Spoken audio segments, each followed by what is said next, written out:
Well, here we are. We're talking at the Brian Hornback Experience. This is episode 221, and we're going to talk about Anderson County election results from the August 6th election.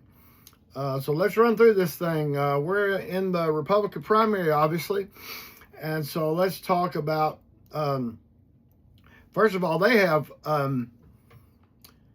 they actually have 30 precincts in Anderson County, 30 polling places. They actually had 13,036 ballots cast total out of those 30 polling places. And so let's run through the numbers and the names here real quick.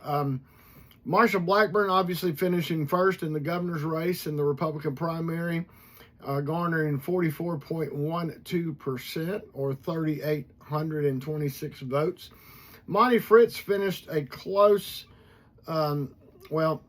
Monty Fritz finished second. Obviously, much like Loudon was part of his legislative district, Anderson County, and in particular, a part of Oak Ridge is in Monty Fritz's district. But anyway, he finished second for governor in the Republican primary with 29.20% of the vote.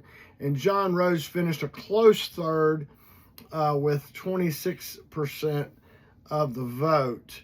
And so then we'll go down to the United States Senate race. Bill Hagerty getting 100% of the votes there because he had no Republican opponent. 7,806 votes were cast for Bill Hagerty. Chuck Fleischman obviously also is the congressman there. He ended up with 7,790 complimentary votes. Jimmy Matlock, as we talked in episode 220, obviously is the Republican to replace Lieutenant Governor Randy McNally, who is retiring this year. Got 7,387 votes out of Anderson County, and the state representative Rick Scarborough, who has a lot of Anderson County, got 6,347 votes, and Ed Butler, who gets a little bit of those votes out of like Norris on that end of Anderson County, he got 1,336 votes. In the state executive committeeman race, Zach Farrar, who is a Clinton City School Board member, finished first with 4,667 votes. Zach's good you got that extra vote because I would hate to think what would have happened if you'd gotten 4,666 votes. Anyway, all a joke. His opponent, Lucas Heaton, getting 2,449 votes. In the committee woman position, Sherry Garrett garnering 3,639 votes to Amy Poteet's 2,908. School board, City of Clinton, Curtis Isbell unopposed. Zach Farrar, second time on the ballot tonight, that night, was unopposed. And Heather Hartman, also unopposed for the school board, City of Oak Ridge. So they will all advance, I guess. Then on the Democrat primary, we're just going to hit the top one. Jerry Green obviously winning with 75% of the Democrat vote. Marquita Bradshaw squeaking out a 51.20% of the vote with four other opponents. Chuck Fleischman's opponent, Anna Galladay, got 81% of the vote out of Anderson County. She had an opponent, Brian Martin, spells his name with a Y, not an I. And then, obviously, the November opponent to Jimmy Matlock, David Miller, garnering 3,496 Democrat votes. Then in the race with Rick Scarborough and Bacchus, got 62% of the vote. And against Ed Butler, Jason Goodman was unopposed in the Democrat primary.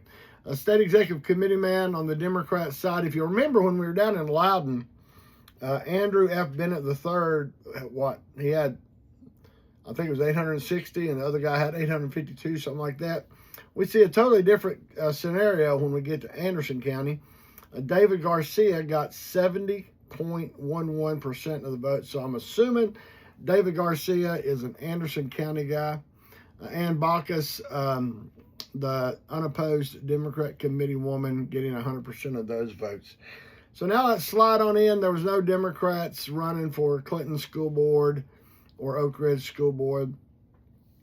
So let's slide into the general election for Anderson County. Terry Frank, the Republican, she bested her opponent in the primary, Josh Anderson, and so she got 8,061 votes.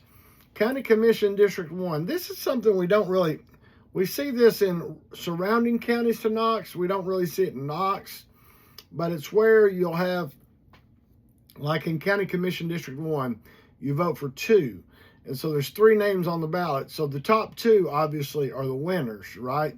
So Tracy Wandale and Chad McNabb are the 2 that got the most votes. Tracy Wandale got 810 votes, and Chad McNabb got 731 votes. And Phillips came in last, so he will not win the seat. County Commission District 2, you can vote for 2. There's 3 candidates.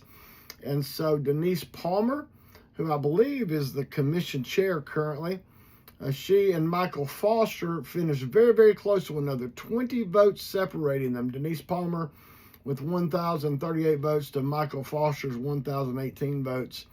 And Targonski finished with about 19% of the votes. So anyway, then we go to County Commission District 3. Again, we have 3 candidates. And Shelley Vandergriff finished first. Shannon Gray, a constable in Anderson County, finished second. And Rodney Archer, the Democrat, obviously will not be seated because he came in third. Again, in County Commission District 4, you vote for 2. There are only 2, Tim Isbell and Shane Val. In District 5, you vote for 2, and there was 3 of them. So Jeff Pack finished first, and Robert McCamey finished second. And so Marty May will not be seated, and Marty May is a Democrat. In County Commission District 6, you vote for 2, and there are actually 2 Republicans and 2 Democrats. So you had 4 candidates, and really, really tight race all the way around. But coming in with 727 votes was Ebony Capshaw, and coming in second with 604 votes was Aaron Wells. Coming in third was Derek Guy, and coming in fourth was Anthony Allen. So 1 Republican and 1 Democrat will represent County Commission District 6. Anthony Allen, who has been serving on the County Commission, will not be serving, it appears. County Commission District 7, you vote for 2, and my goodness gracious, there is 2 Republicans, 2 Democrats, and 1 independent. So let's see how this would shook out. This would shook out with Sharon Burgess Capshaw finishing first with 860 votes. And then coming in, with 596 votes, Steve Varan, both Democrats, but only missing it by 3 votes. Current commission member Sabra Beauchamp. Sabra and Alan Beauchamp are great folks, good friends. Known them for a number of years, but Sabra only missed it by 3 votes, and the other 2 that came in, Nathan Mullins was a distant 4th, and then Kevin Craig, the independent, was a distant 5th. Sabra Beauchamp, I am so sorry. So pending something crazy, that seems to be what's going to happen in that race. County Commission District 8, you voted for 2, and you had 5. Again, you had 2 Republicans, 2 Democrats, and an independent. So let's see how this one shook out. Holy mackerel, 749 vote tie with a Republican, Jarrell Cook and Elizabeth Liz Henry.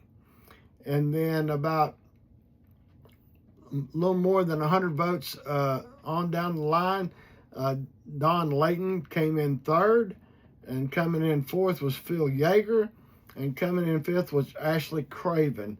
So it looks like one Republican and one Democrat, they both tied for 749 votes. Wow.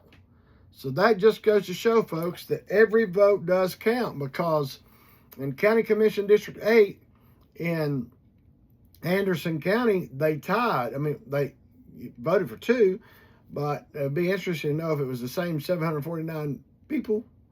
But anyway, and then with Sabre Beauchamp missing only by 3 votes. Every vote does, in fact, count. County Trustee Regina Copeland was unopposed. She got 9,269 votes. Fortunately, our sheriff in Anderson County, Russell Barker, will be returning for another 4 years. He got 62% of the vote by an independent who only got 37% of the vote. County Clerk was unopposed. Rex Lynch got 8,981 votes. County Clerk unopposed. Jeff Cole, 9,497 votes. Register Deeds unopposed. Tim Shelton, 9,277. Road Superintendent Gary Long, good old Gary Long, he's been there for a while, but he got 9,349 votes. Then we're going into the school board. This will be the Anderson County School Board. In District 1, it appears that Ray Hagan, the Republican, was able to fend off the independent, Joe Williams. In District 2, Catherine Birkbeck was unopposed. In District 6, Scott Gillenwaters was unopposed. In District 7, Don Bell was unopposed. Constable, District 1, looks like Stephen Williams, the independent, beat out Derek Setzer, the independent. Did not have a candidate qualify for Constable District 2. In District 3, the constable was unopposed, William Jones. District 4, Constable Frederick Gillum. And then the county clerk, finance officer for the city of Oliver Springs, Laura Pope, 6 votes. Interesting. And then, of course, the retention and replace on the judges. So that kind of brings us up to date on Anderson County. So looks like y'all did pretty good. Every vote counted in Anderson County because of what happened in that one race where the 2 county commissioners, where you voted for 2, they both got 749 votes. And then obviously, unfortunately, my friend Sabre Beauchamp missing it by only 3 votes. Only 3 votes. Wow. All right, that's Anderson County. Y'all have a great night. We'll talk to you again real soon.